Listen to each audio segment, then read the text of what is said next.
नमस्कार। कोरोना अभी भी हमारे देश में कहर बरपा रहा है।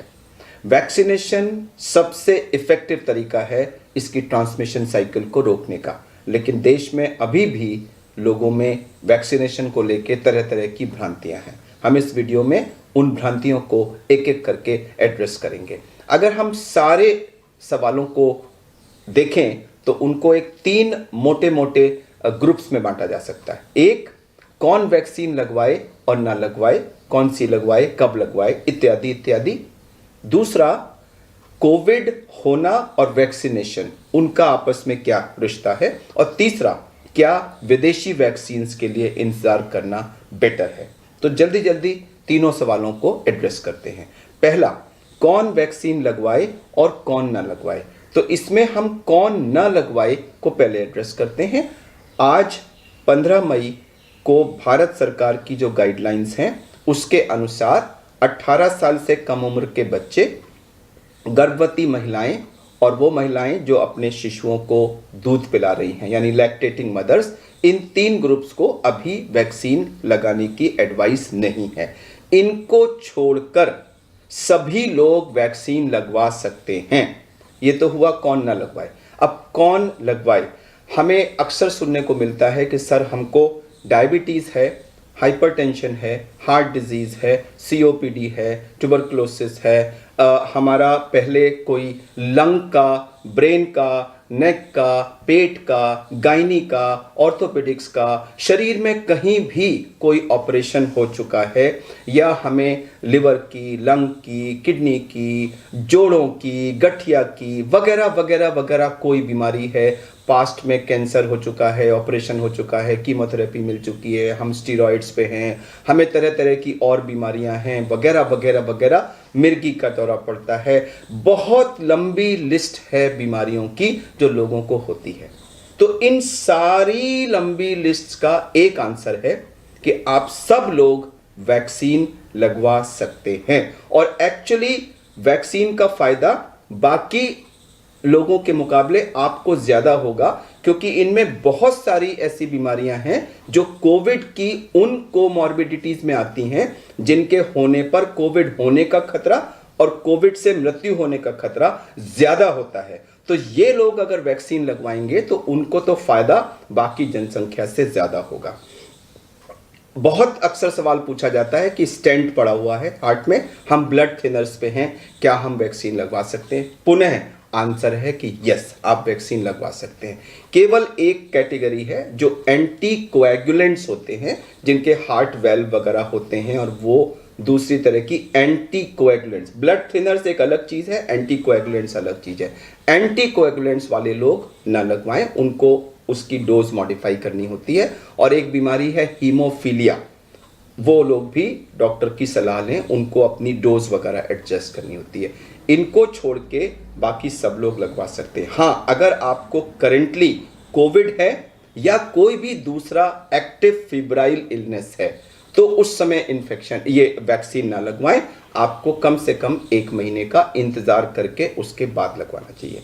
तो पुनः मैं रिपीट करूंगा कि कोई भी बीमारियां हो, आप वैक्सीन अवश्य लगाएं। अगर आपको एलर्जी की हिस्ट्री है तो कृपया इस हिस्ट्री को आप डॉक्टर के साथ जहां आप जा रहे हैं शेयर करें। यह वैक्सीन का कॉन्ट्राइंडिकेशन नहीं है। हाँ, थोड़े से एक्स्ट्रा प्रिकॉशंस लेने पड़ेंगे, अपने डॉक्टर के साथ अवश्य शेयर करें ताकि वो प्रिकॉशन ले सके। तो ये तो हमारे सवाल जवाब थे, कौन लगवाए कौन ना लगवाए।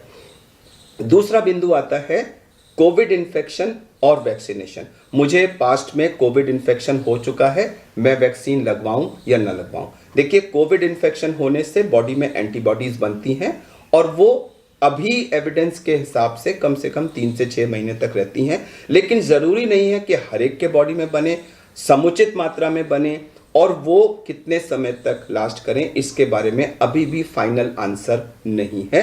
तो आज के अनुसार जो रिकमेंडेशन है वो ये है कि अगर आपको कोविड हुआ है तब भी आपको लगवाना आपके लिए बेहतर है, क्योंकि जो पहली डोज है वो आपके लिए बूस्टर साबित होगी और दूसरी डोज आपको सेकेंड बूस्टर साबित होगी। तो ये आपको फायदा ही करेगी, कोई नुकसान नहीं करेगी। हाँ, आपको जैसा मैंने पहले कहा कि कोविड इन्फेक्शन के बाद कम से कम 1 महीना या 6 हफ्ते वेट करें। कुछ लोग कहते हैं कि 3 महीने तक भी हम वेट कर सकते हैं। सीडीसी 3 महीने का वेट करने के लिए कहता है, क्योंकि जो एंटीबॉडीज बनती हैं वो शायद हमें 3 महीने तक प्रोटेक्शन देती हैं। तो आप 1 महीने से 3 महीने के बीच में कभी भी लगवा सकते हैं, लेकिन वैक्सीन लगवाएं अवश्य। अब इसी का दूसरा बिंदु है कि आपने पहली डोज लगवाई और उसके बाद आपको कोरोना हो गया, तो फिर आपको, जब आपको कोरोना हुआ है उसके बाद 4 से 6 हफ्ते का वेट करना है। कोवैक्सीन में आज की तारीख में हम 4 से 6 हफ्ते का गैप कह रहे हैं पहली और दूसरी वैक्सीन के बीच में।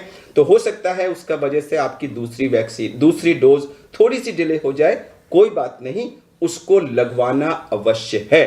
दूसरी डोज किसी भी कीमत पर मिस ना करें। कोविशील्ड के लिए आज की तरह करंट गाइडलाइंस हैं कि 12 से 16 हफ्ते के बीच में लगनी चाहिए। तो उस बीच में अगर आपको कोविड हुआ है तो आपको सफिशिएंट टाइम मिलेगा, आप उसके बाद लगवा लें। दूसरी डोज के बाद भी कोविड हो सकता है, क्योंकि पूरा प्रोटेक्शन दूसरी डोज के 2 हफ्ते के बाद आता है, और वो भी 100% नहीं होता। हमें 70 से 80% प्रोटेक्शन मिलता है, बाकी लोगों को फिर भी इन्फेक्शन हो सकता है। आपके मन में ये सवाल उठेगा कि अगर उसके बाद भी इन्फेक्शन हो सकता है तो फिर वैक्सीन लगवाने का क्या फायदा है? तो उसका बहुत ही सिंपल आंसर है कि वैक्सीन आपको कोविड इन्फेक्शन होने से 100% प्रोटेक्शन नहीं देती, वो 70-80% देती हैं, लेकिन सीरियस डिजीज, वेंटिलेटर पे जाने और मृत्यु से काफी हद तक प्रोटेक्शन देती हैं। आपके मन में ये बात आ रही होगी कि अभी रिसेंट पास में कुछ हेल्थ केयर वर्कर्स, डॉक्टर्स, पत्रकार लोगों की वैक्सीनेशन के बाद भी मृत्यु हुई है। हाँ, ये सच है कि कुछ लोगों की वैक्सीन के बाद भी हुई है, लेकिन फिर भी अगर हम लास्ट ईयर इन ग्रुप्स में जो नंबर ऑफ डेथ्स हुई थी उससे कंपेयर करें तो उनका नंबर बहुत ही स्मॉल है। तो कुल मिला के मैसेज ये है कि वैक्सीन लगवाना आपको मृत्यु, वेंटिलेटर जाने, सीरियस डिजीज होने से बहुत बहुत बहुत हद तक प्रोटेक्शन देता है, इसलिए वैक्सीन अवश्य लगवाएं। लेकिन दूसरी वैक्सीन की डोज के 2 हफ्ते बाद ही अपने को वैक्सीनेटेड समझें। और वैक्सीनेटेड होने का मतलब ये नहीं है कि आप कोविड संयम यानी कोविड एप्रोप्रिएट बिहेवियर को गो बाई कर देंगे। मास्क लगाए रहना, जो आज की तारीख में इतने लेवल ऑफ इन्फेक्शन पे हम N95 या डबल मास्क कह रहे हैं, जिसमें अंदर वाला सर्जिकल मास्क होना चाहिए प्रॉपरली फिटिंग और बाहर कपड़े का मास्क होना चाहिए। तो ये मास्किंग अवश्य करें। जब भी घर से बाहर निकलें दूसरे लोगों को इन्फेक्टेड मान के कम से कम 2 मीटर की दूरी अवश्य रखें। और तीसरा बहुत अहम बिंदु है कि बंद जगहों पर, कमरों में, खासकर से जो एयर कंडीशन कमरे वगैरह हैं, वहां पर अगर आप ज्यादा लोग इकट्ठे होंगे तो उसमें संक्रमण का चांस सबसे ज्यादा होता है, ऐसा अवॉइड करें। और चौथा, हैंड हाइजीन। ये चारों कोविड एप्रोप्रिएट बिहेवियर वैक्सीन लगने के बाद भी 100% जरूरी है। और कृपया अपने दिमाग में ये बात डाल लें कि 2021 में यह चीज हमारे देश में है और रहेगी, और इस कोविड एप्रोप्रिएट बिहेवियर से हम इस साल निजात नहीं पा सकते। कुछ लोगों के मन में अभी सीडीसी की गाइडलाइंस आई हैं कि जिनको यूएसए में दोनों वैक्सीन लग चुकी हैं वो मास्क को उतार सकते हैं, सोशल डिस्टेंसिंग को गो बाय। तो कृपया इन गाइडलाइंस से आप भ्रमित ना हो। उनकी स्थिति अलग है, हमारे देश की स्थिति अलग है। हमारे देश के लिए क्लियर कट मैसेज है कि वैक्सीन लगने के बाद भी हमें कोविड एप्रोप्रिएट बिहेवियर हर हालत में करना है। अब तीसरा और आखिरी बिंदु है कि क्या हमें विदेशी वैक्सीन्स का इंतजार करना चाहिए। कुछ लोग कहते हैं कि उनकी एफिकेसी तो 94-95% है, हमारी वैक्सीन्स की एफिकेसी 70-80% है। तो एज ए डॉक्टर मैं आपसे ये कहूँगा कि आज की तारीख में कोवैक्सीन, कोविशील्ड और चंद दिनों में स्पुतनिक 5 भी अवेलेबल होने वाली है। ये तीनों में से जो भी वैक्सीन आपको आपके शहर में मिलती है, कृपया शीघ्र उसको लगवाएं। हाँ, ये ध्यान जरूर रखें कि जब आप वैक्सीनेशन सेंटर पे जाएं तो ध्यान रखें कि वहां भी भीड़ भाड़ ना हो, सोशल डिस्टेंसिंग, मास्क वगैरह का ध्यान रखें। कहीं ऐसा ना हो कि वैक्सीनेशन सेंटर आपको इन्फेक्शन दे दे, ये ध्यान अवश्य रखें। बट कृपया विदेशी वैक्सीन का इंतजार करके आज अवेलेबल वैक्सीन को न यूज करना यह अपने आप में समझदारी नहीं है।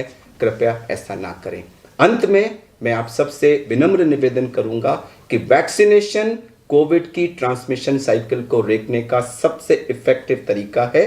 2 वैक्सीन्स अभी देश की और स्पुतनिक 5 जो बाहर से आई है, ये तीनों अवेलेबल हैं, तीनों अच्छी हैं, तीनों इफेक्टिव हैं। आपके शहर में जो अवेलेबल हो शीघ्रातिशीघ्र इसको लें। इससे जुड़ी हुई किसी भी भ्रांति पे व्हाट्सएप यूनिवर्सिटी की खबरों पर विश्वास न करके इस वीडियो में दी गई साइंटिफिक जानकारी को मानते हुए कृपया वैक्सीन लगवाएं और देश में कोरोना की संक्रमण की साइकिल को रोकने में मदद करें।